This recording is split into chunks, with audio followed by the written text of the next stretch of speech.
Marilyn nous guide jusqu'à la place cathédrale. Nous entrons dans la cathédrale Saint-Paul. Ah, c'est là qu'il se cache le beau diable. Oh oui, dit, vraiment superbe. Je n'ai pas pu m'empêcher de m'exclamer devant la beauté de ce jeune homme assis sur un rocher, juste en dessous de la chaire de vérité. Mis à part deux petites cornes qui émergent des cheveux ébouriffés et les ailes de chauve-souris plantées dans le dos, cette statue de marbre blanc m'a plutôt l'air de représenter un ange. Chacun y va de son commentaire. Eh oui, un ange déchu, explique Marilyn. Alain me dit, il pourrait facilement faire la une de Tétu. T'as compris, toi, le cerveau? Moi, j'ai entendu la une de Tétu. Ou la une de Tétu. Qu'est-ce que c'est que ça? Je comprends pas. Excuse-moi, je n'ai pas compris ce que tu m'as dit. J'ai compris Tétu. Oui, c'est le nom d'un célèbre magazine pour homo. Ah, c'est pour ça que je ne le connais pas. Oups. À voir la tête d'Alain, j'ai fait une boulette. Avant qu'il n'ait le temps de répondre, je tente la carte de l'humour. Désolée, ma maladresse habituelle. C'est comme le jour où ils ont organisé un immense rassemblement d'homosexuels. Je ne sais pas si tu t'en souviens. C'était en été, il faisait super beau. Et ils avaient organisé une grande randonnée à bicyclette, mais tu sais, pas les vélos ordinaires, les vélos à deux places, là. Comment est-ce qu'on dit déjà? Alain vient à mon secours. En tandem? Ah, tu y étais? Eh ben, tu vois. Ouf, vive l'humour apagogique, mais fais gaffe quand même, triple buse. Nous quittons la cathédrale et suivons Marilyn qui nous guide à travers les rues de Liège, tandis que nous devisons dans la bonne humeur. Arrivé rue Hors-Château, je sens que je vais vite comprendre pourquoi on parle de Haut-Coteau. Nous voici au pied de la montagne de Buren, une pittoresque ruelle composée de 373 marches. Petite séance de photos pour immortaliser l'instant. Bonne idée, Marilyn, lui dis-je.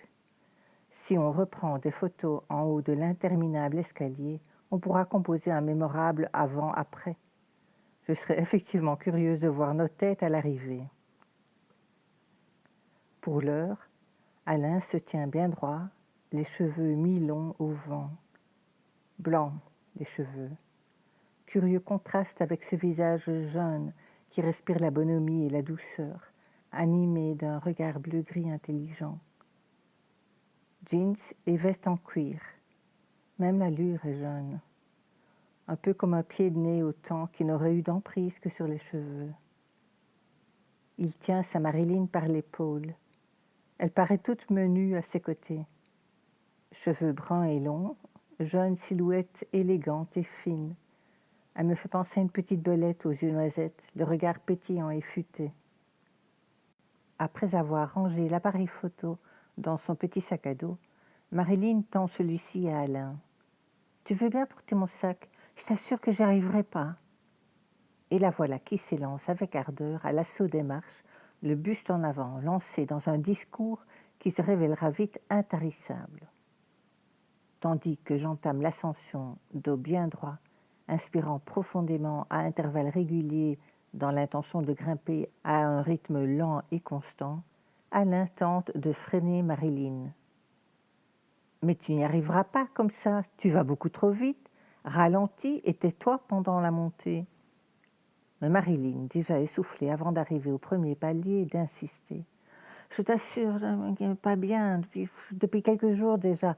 Non, mais c'est vrai, je dormis. » Je m'applique, accordant mes pas au rythme de ma respiration, tentant de ne pas me laisser distraire par la tirade de Marilyn. Alain est en tête.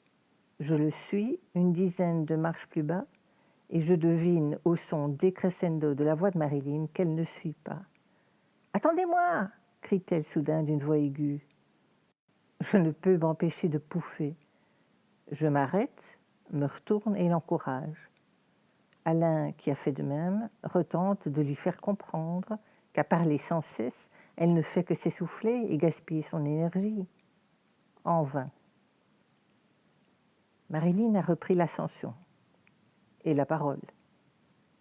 Dès qu'elle arrive à ma hauteur, je l'accompagne, mais ne peux m'empêcher de rire. Elle met autant d'énergie à déverser son flot de paroles qu'à gravir les marches.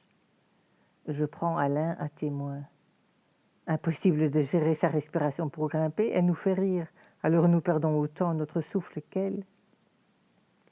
Alain, patient, tente une nouvelle fois de la raisonner gentiment. « Mais tais-toi, tu t'essouffles comme ça. » Rien n'y fait. Nous poursuivons l'ascension, chacun à notre rythme, accompagnés de la voix de Marilyn qui ne se tait pas une seule seconde. Seulement, travail et qui était depuis... Attendez-moi! Sans nous concerter, Alain et moi avons vite pris ce point de repère dans la logorée de Marilyn pour nous arrêter. Nous prodiguons force encouragement à notre co-randonneuse, notamment à épargner sa salive et nos oreilles accessoirement, mais sans résultat.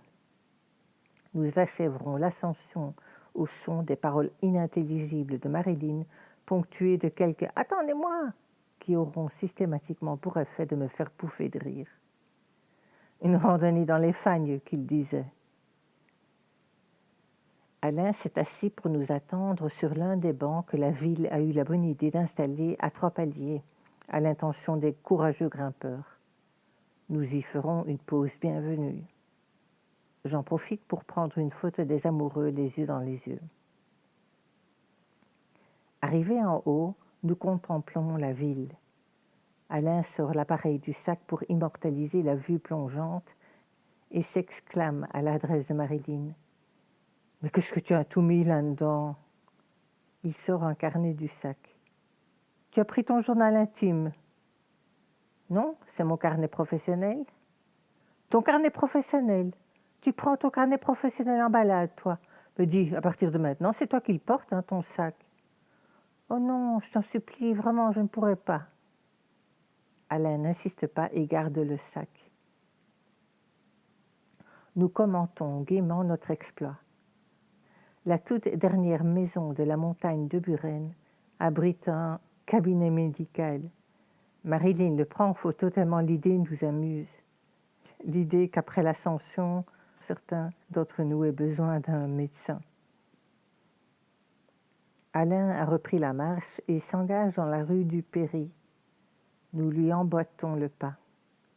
Je reconnais un peu plus haut le parc de la Citadelle. Encore un petit effort à grimper une nouvelle volée d'escalier pour rejoindre le boulevard du 14e de ligne, et nous voilà arrivés au point culminant de notre promenade. Boulevard qui n'a d'ailleurs de boulevard que le nom. Une petite rue à mes yeux, certes bordée d'arbres, mais paisible et quasi déserte. La vue est belle sur la cité ardente. Une alternance au premier plan de prairies escarpées, parsemées d'arbres et de bosquets plus denses aux arbres dénudés. Une multitude à l'arrière-plan de bâtiments variant les styles et les fonctions. Le vert tendre des prairies apporte une touche apaisante au gris, brique et blanc des bâtiments et au beige de la Meuse qui s'écoule paisiblement, échappant au temps. Le tout inondé de la lumière orangée du soleil qui ne va plus résister longtemps à l'envie de se coucher. Après quelques minutes de contemplation silencieuse, nous reprenons notre balade. Alain m'explique. Nous redescendrons le coteau par un petit sentier. Le tout est de ne pas le manquer. Il ajoute quelques dizaines de mètres plus loin. Ah, le voilà. Marilyn est à la traîne. « Attendez-moi !» Nous nous plions de bonne grâce à l'injonction et Marilyn en profite pour nous prendre en photo. Alain lui dit « Dis, c'est pas le but, hein? Nous nous arrêtons pour t'attendre et toi, tu t'arrêtes aussi pour prendre des photos ?» Il peine à cacher l'agacement que je sens poindre dans sa voix. Le sentier n'est pas très large, mais bien aménagé. Un long serpent de briques bordé de pierres. Mieux vaut se tenir bien au milieu du sentier, car si nous bénéficions d'un temps clément pour notre promenade, les jours précédents nous ont apporté de la neige fondue ici entre-temps, et les feuilles mortes humides qui jonchent les pierres les ont rendues glissantes. Je marche précautionneusement, mais réussis malgré tout à glisser sur une plaque d'égout sur laquelle j'ai eu la mauvaise idée de poser un pied énergique. Je parviens toutefois à retrouver mon équilibre à l'aide de mouliner des bras, mais ne peux m'empêcher de m'écrier « ça glisse, hein ?» Ben oui, on a vu. Elle est tout de même étonnante, cette réaction universelle au dérapage. Je me souviendrai toujours de ce professeur, une dame assez petite. Elle trimballait toujours une mallette qui paraissait tellement démesurée au bout de son bras. Une partie de la cour de l'école s'achevait par un plan incliné, et un jour de verglas, la pauvre femme s'étala de tout son long, la mallette renforçant le côté spectaculaire de la chute devant les élèves qui, manque de chance, étaient précisément en récréation à cet instant. Elle s'était relevée et, dans un petit sourire d'excuse, s'était écriée « ça glisse, hein ?» Ben oui, la pauvre, que pouvait-elle dire d'autre pour cacher son embarras? Nous arrivons à un embranchement. Alain explique. Le sentier de gauche est plus praticable, mais plus long, car moins abrupt. Le chemin de droite est plus court, mais le sol n'a pas encore été aménagé. Marilyn s'inquiète pour ses baskets neuves, mais nous la rassurons. Le sol n'a pas l'air en si mauvais état qu'on pourrait le croire à première vue. D'accord pour la droite alors. En route. Quelques centaines de mètres plus loin, nous comprenons notre erreur. La voie est sans issue. Demi-tour, non sans quelques bougonnements des baskets de Marilyn qui ne tardera pas à crier « Attendez-moi !» J'ouvre la marche. Au moment précis où je remets les pieds à la bifurcation où nous avions pris la mauvaise décision, j'annonce « Retour à la case départ ». J'entends Alain répondre dans mon dos « Transhumance ». Alors quoi, le cerveau, tu dors encore? Il doit bien avoir un lien logique. Mais quelle drôle d'acception pour le terme transhumance. Je poursuis mes réflexions tout en marchant, les yeux fixés au sol pour m'éviter une nouvelle glissade. Soudain, un son de cloche résonne à mes oreilles. Voilà que j'entends sonner des cloches à présent, comme mon cerveau fait-il. Je ne l'ai pourtant pas encore compris. Mais non, j'entends réellement une cacophonie de clochettes. Soudain, mes yeux viennent en aide à mon cerveau embrumé. Je n'y crois pas. Des moutons sont en train de gravir les coteaux comme bon leur semble.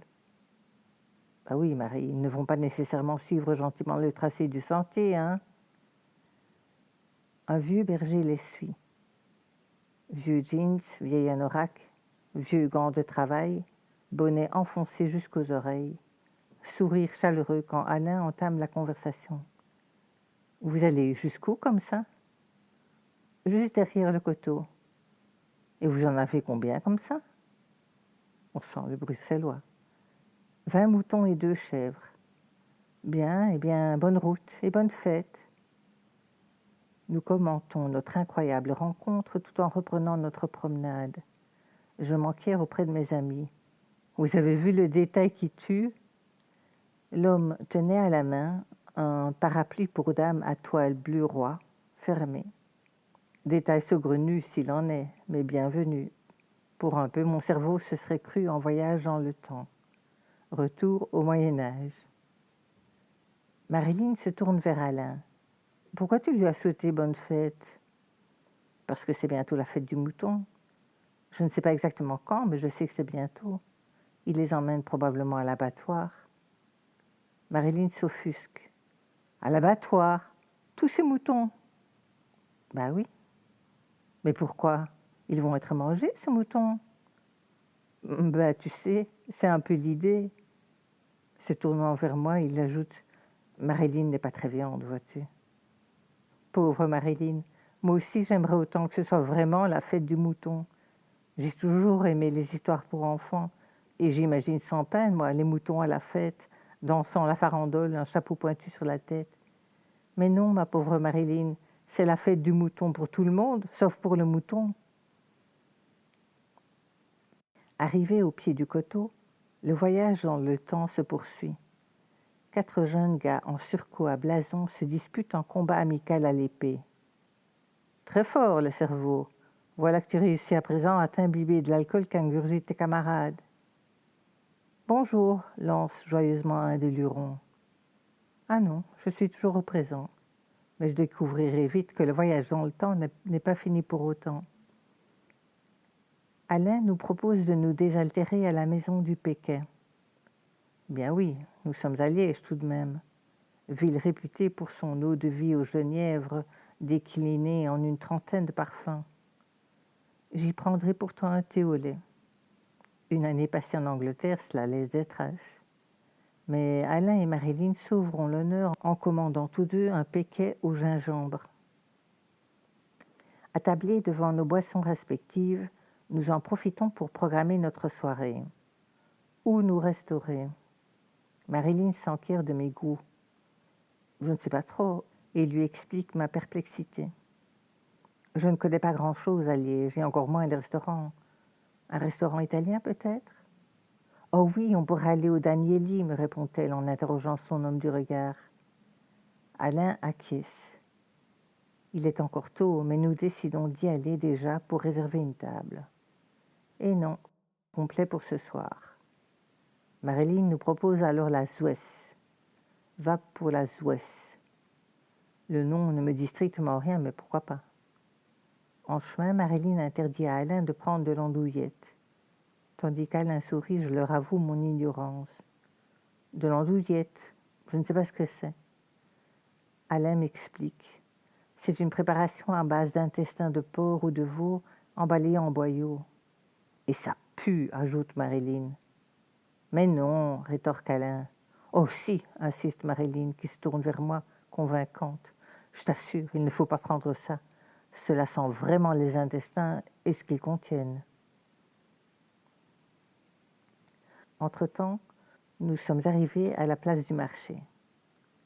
Les commerçants ont installé leurs échoppes en prolongement du marché de Noël et les clients sont au rendez-vous. Alain et Marilyn ne se souviennent plus de l'emplacement précis du restaurant. Il faut dire que des restaurants, il n'y a pratiquement que cela à la place du marché. Ils finissent par le trouver. Ah, las Ouest. Eh bien, je comprends que je n'aurais pas été d'un grand secours. J'aurais pu chercher encore longtemps. Le restaurant ouvre à 18 heures. Il nous reste un quart d'heure à attendre. Marilyn propose que nous attendions devant, Alain et moi, pour y réserver une table dès l'ouverture, tandis qu'elle va acheter une bouteille de Péquet au gingembre qu'ils ont appréciée à la maison du Péquet. Je raconte à Alain que je relis pour l'instant mes journaux intimes et je lui dis à quel point je suis surprise de découvrir ce que j'écrivais à l'époque. « À quel âge as-tu commencé ?» me demande-t-il. « À 15 ans. Avant, j'écrivais des histoires pour enfants. »« Ah bon ?»« Oui, je viens d'une famille nombreuse et mes parents ne roulaient pas sur l'or. J'adorais lire, j'étais un véritable rat de bibliothèque. Enfin, quand je dis rat.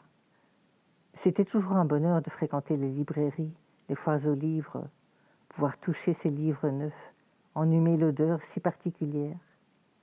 Lorsqu'un livre me tentait par son titre ou son résumé, je me consolais rapidement de ne pas pouvoir l'acheter. J'avais tout simplement pris l'habitude d'imaginer l'histoire à partir du titre et de l'écrire moi-même. Le restaurant a ouvert ses portes. Alain entre immédiatement réserver une table tandis que j'attends Marilyn à l'extérieur. Elle ne tarde pas à arriver. Nous rejoignons Alain qui nous annonce la bonne nouvelle. Nous pouvons nous installer. Ouf, nous voilà rassurés, Marilyn et moi. Ça creuse la randonnée. Et c'est reparti, me revoilà plongée dans le Moyen-Âge à la lecture de la carte.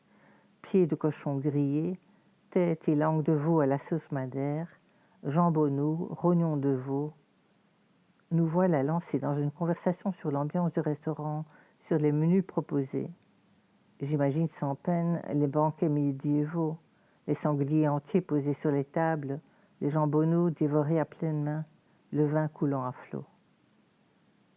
Après quelques hésitations, je me décide. Je prendrai la tête et langue de veau à la sauce madère. J'explique mon choix à mes commensaux. La langue de veau à la sauce madère, c'est ma Madeleine de Proust. S'ils savaient que je n'ai pas lu Proust. Non, mais j'ai bien aimé l'imaginer. Tous les ans, le 1er janvier, la femme de mon oncle réunissait toute la famille et nous servait son plat préféré, de la langue de veau à la sauce madère. Je me souviens très bien de la première fois. Quelle difficulté à accepter cette odeur qui prenait d'assaut mes narines et que tout mon corps rejetait à la limite du haut le cœur. Quelle épreuve pour avaler les premières bouchées tandis que je fustigeais mentalement l'idée de servir un plat au goût si prononcé à de jeunes enfants. Chaque année se déroulait le même scénario. Le fol espoir que l'année nouvelle apporterait un changement de menu, mais j'étais vite rattrapée par la réalité. Puis, au fil des ans et en grandissant, je me suis mise à accepter ce menu récurrent, puis à l'apprécier pour son unicité.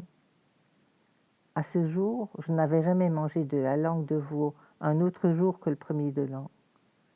Mais cette tradition s'est arrêtée un jour brutalement, il y a 17 ans, au décès de ma tante. Bah oui, une excuse valable.